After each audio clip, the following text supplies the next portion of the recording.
Hello, everybody, and welcome to episode 19 of The Agency Way, a weekly blab series focused on helping marketers learn from subject matter experts within a marketing agency and beyond. Our guest on the show today is Alex Horner. He is Room 214's research associate.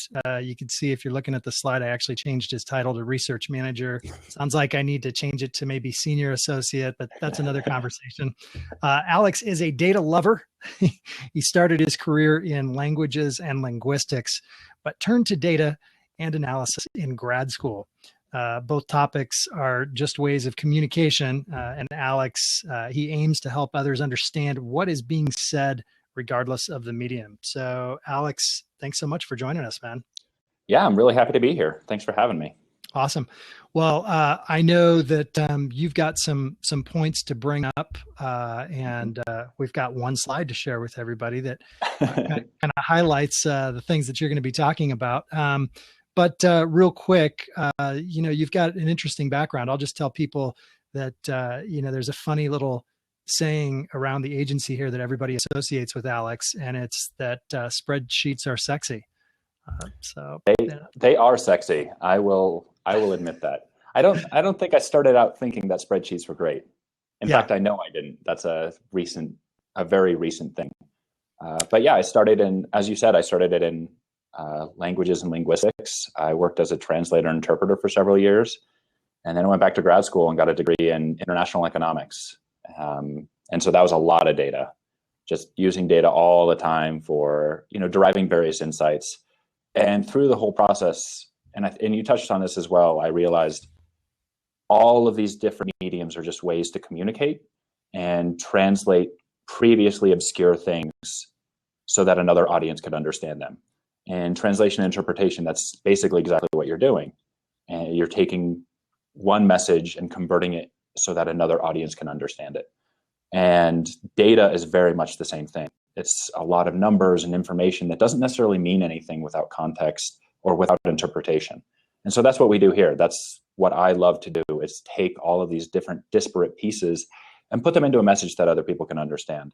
And that's part of why I love research and market research, really any type of research at all. And it's taking all these disparate messages and combining them in a way that an audience can understand them, and that the uninitiated, the layperson, can understand it easily and without taking or without spending 2 years in graduate school to understand it. It's making sure that everyone can get the meaning behind all of the data or the words behind everything that you're going through. Mm-hmm.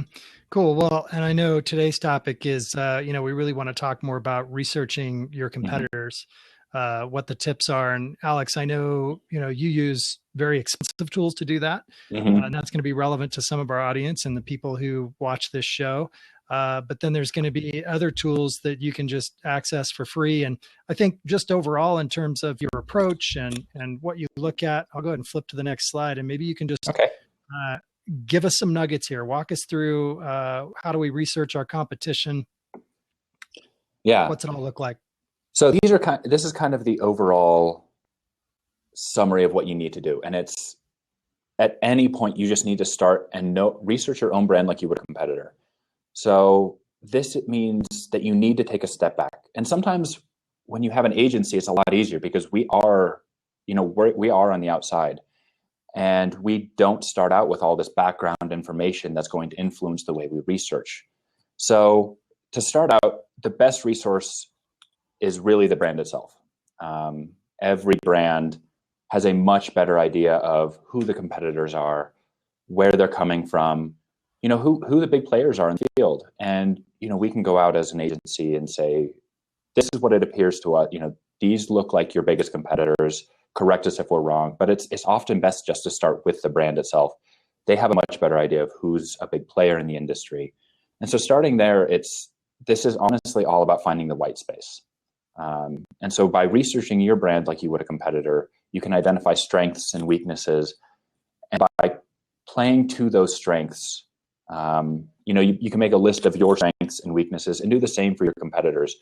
And you start to know where you can excel with the least amount of effort. So, we're not going to a clothing company and saying, listen, the biggest thing in soft drinks, that's where you need to be going, because that's definitely not their strength. That would fall way down on their weaknesses list.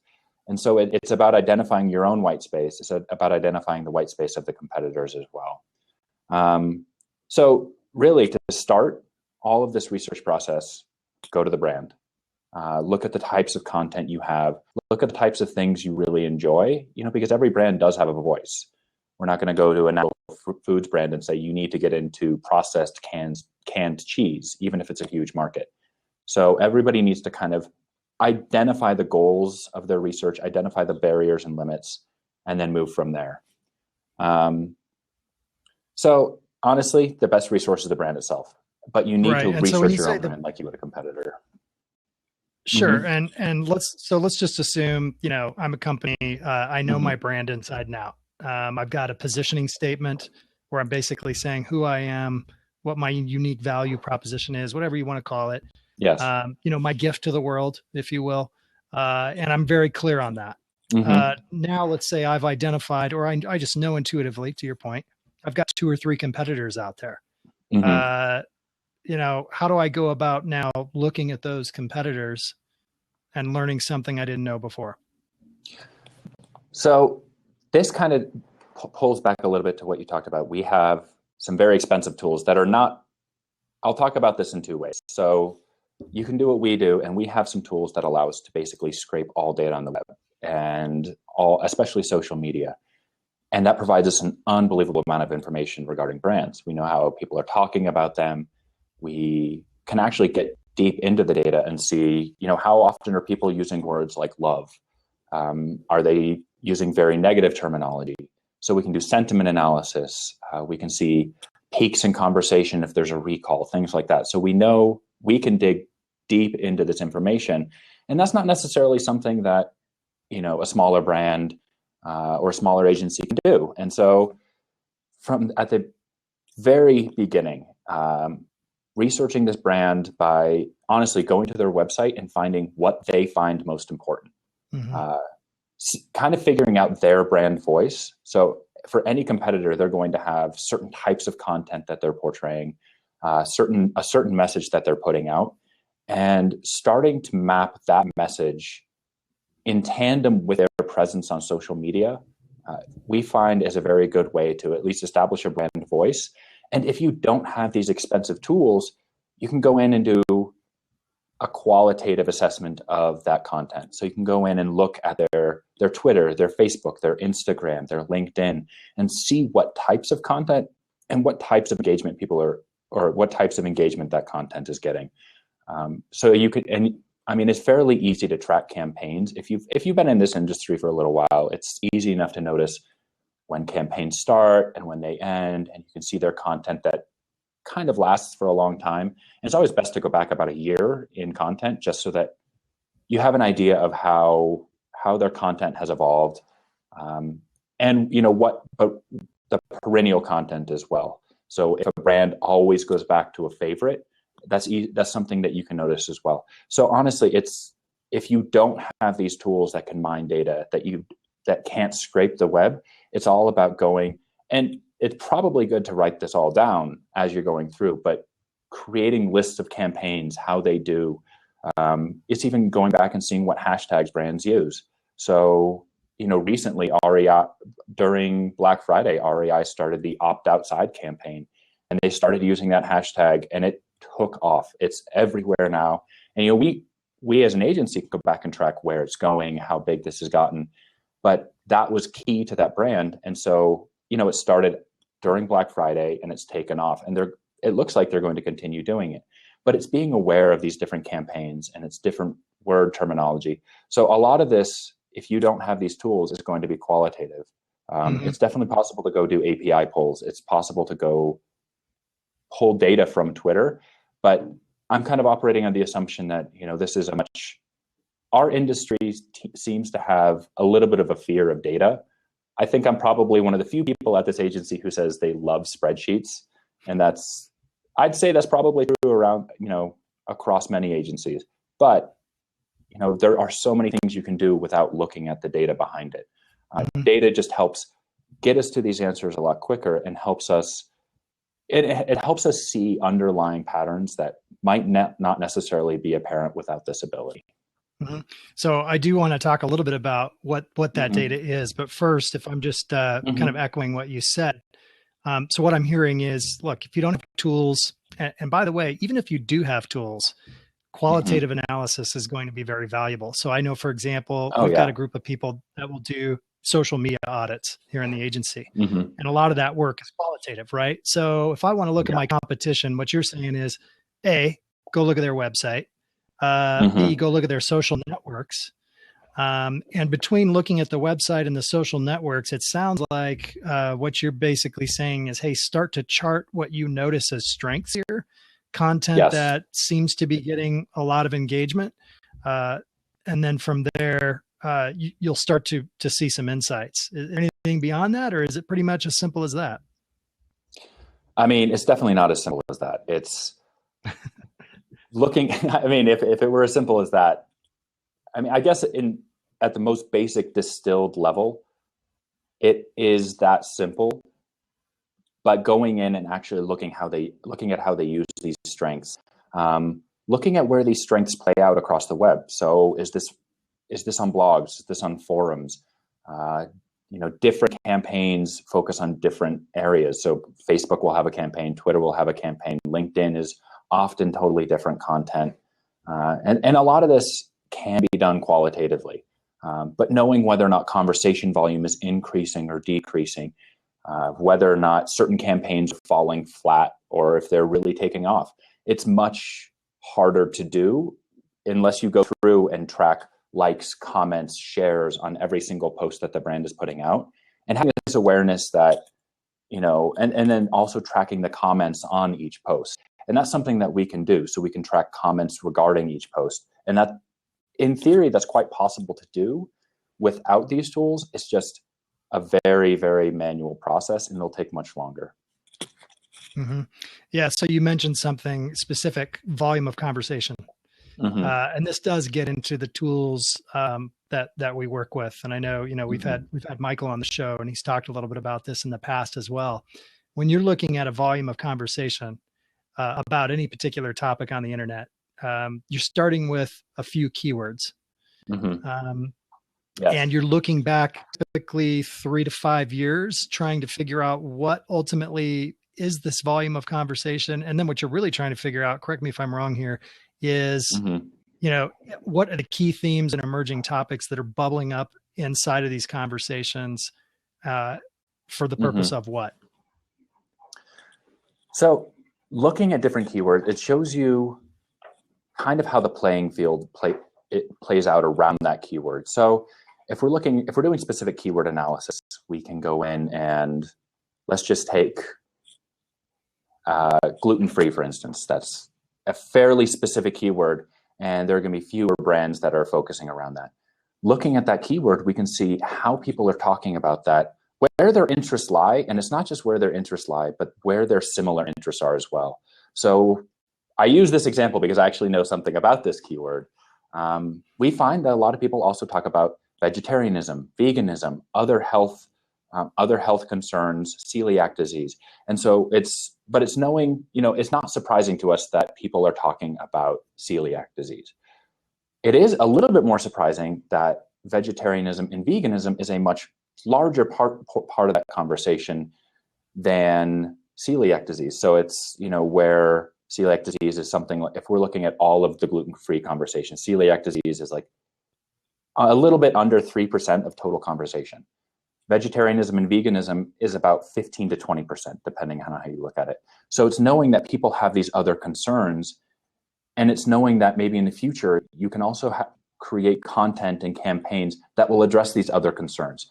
So by knowing, and we can do this for brands as well. So, a brand name is in essence a keyword. So we can go through and see what else do these people like when they're talking about, Coca-Cola or Nike, or quite honestly, list any brand, and we can go in and say, this is who your audience is. This is what they're talking about across social networks.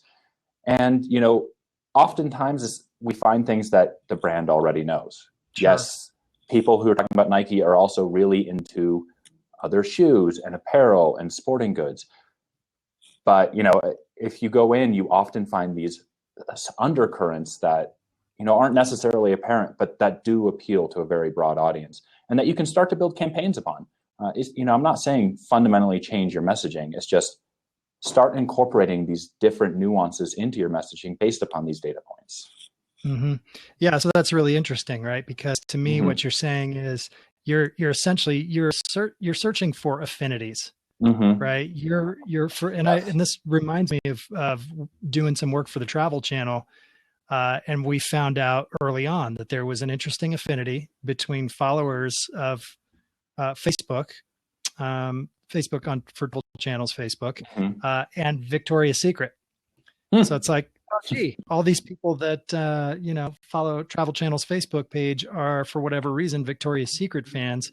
It indexed so high that we could actually equip Travel Channel people to go and talk to Victoria's Secret for advertising purposes and say, hey, we've got data here to justify why you would do this. I think to what you're talking about, it's kind of like, it seems like we're all in a race to be creating content that's very relevant, right? And so if you're able to identify a volume of conversation, let's say gluten-free, and find out, hey, people are also talking about these three things when they talk about gluten-free. Now you are potentially, compared to your competition, in a position to garner an existing conversation and bring that conversation into your circle of influence. Exactly. And it's also about building trust with these different communities. So if you're a gluten-free brand and you start talking about how gluten-free lifestyle can fit in with vegetarianism and veganism and things like that, you start building trust with these consumers. And when you understand that there is an affinity between these two branches, and you do start building trust, people will start looking to your brand for these options. And that's true across the board. That it's obviously not exclusive to gluten-free, but it's anytime a brand speaks very directly to your experience, whatever that experience may be, it'll resonate with customers and it'll resonate with you. And, you might remember way down the road that, your fate or this brand that was off your radar started speaking to your experience. And that does a lot. I mean, it really is about touching it's about these emotional touch points that, every audience has some emotional touch point or tie, and being able to speak to that is very important. Okay, cool. Well, hey, so let's say Leon, who's on the show with us right now, is like, cool, sounds great, makes sense. What tools do I use? And are they going to cost me, $65,000 a year, or what's the dealio? So maybe you can help. What can Leon do? Okay, so let's go with the agency option. We'll go with two things. Agency option is what we do. We use a platform called Crimson Hexagon, and that's quite expensive. It basically gets us access to the Twitter files, which means that we can get every piece of data that Twitter has put out, and that's an unbelievable amount of data. And that access to that fire hose is not something that we as an agency would ever want to purchase, because it's, the Twitter office here in Boulder actually deals with that, and it's crazy expensive. So we go through a platform that gives us that, and then we can query Twitter, Facebook, Tumblr. We can query all of their APIs.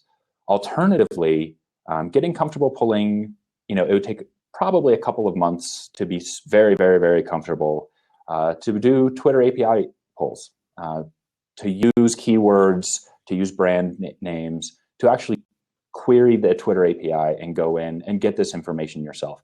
And that, you don't have access to the fire hose, so to speak. You have access to about 10% of data. But with most big brands, that's totally fine.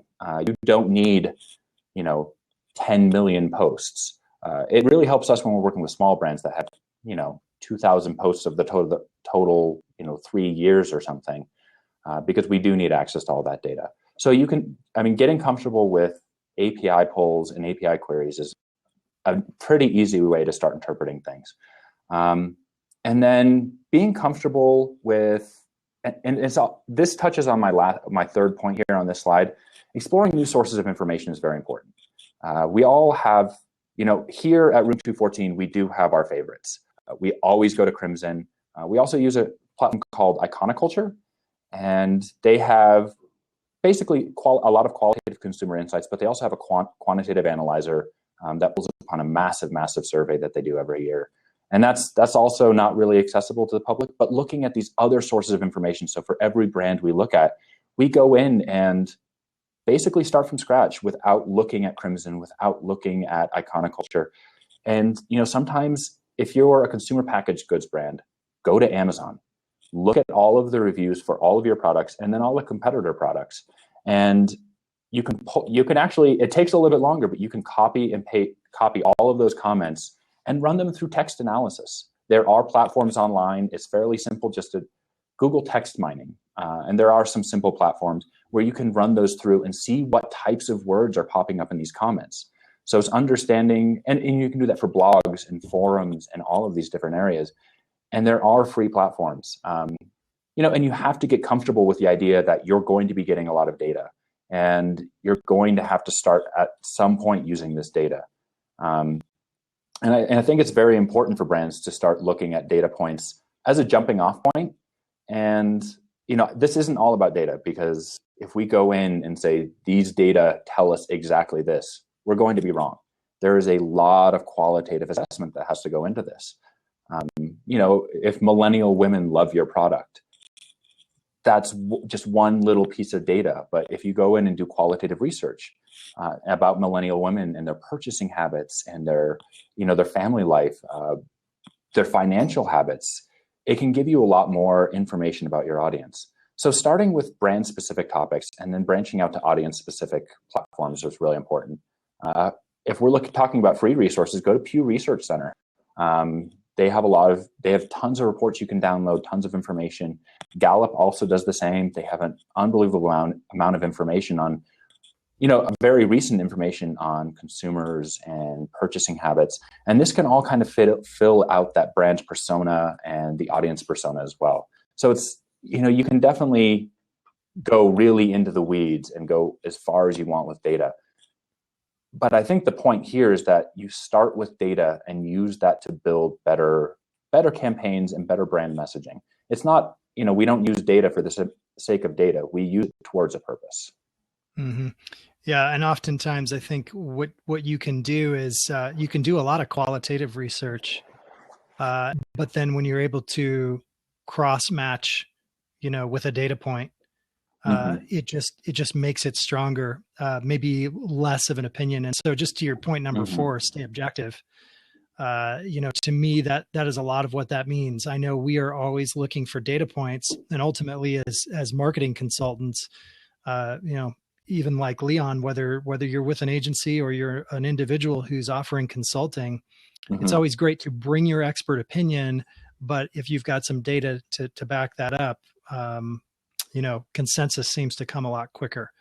So it's certainly something that we always look to do. I think one other thing that comes to mind too, just addressing qualitative research, and something that I consider that we do that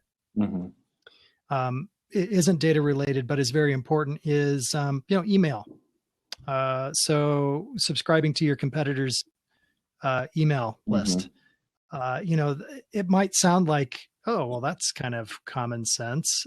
But a lot of times what we see is people will subscribe to their competitors' email list, and then it's kind of like they've checked that box, but they're not necessarily reading the email that their competitor is then sending out, and trying to, to your earlier point about tracking campaigns, what you're really trying to figure out is what's working.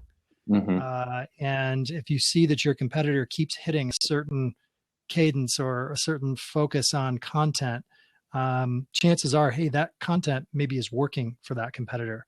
And then the question becomes, well, how can you either leverage that content to your own advantage, or like you said before, pivot and go in a different direction? Because really, you're always looking for that white space opportunity, that place that you can really own, as opposed to just trying to maybe catch up with a competitor. Exactly. And I think, the last point here, stay objective, I think is one of the most important as well, where we go in to all of these campaigns, we as an agency kind of start fresh, which is great. But if you're a brand and you're going into these new campaigns and you're looking for this white space, you start with a lot of preconceived notions about what works and about what doesn't. And you kind of have to make sure that confirmation bias doesn't seep into what you're seeing. So if you think and you're so certain that your brand appeals to millennial women, for instance, but these campaigns don't ever quite seem to get off the ground.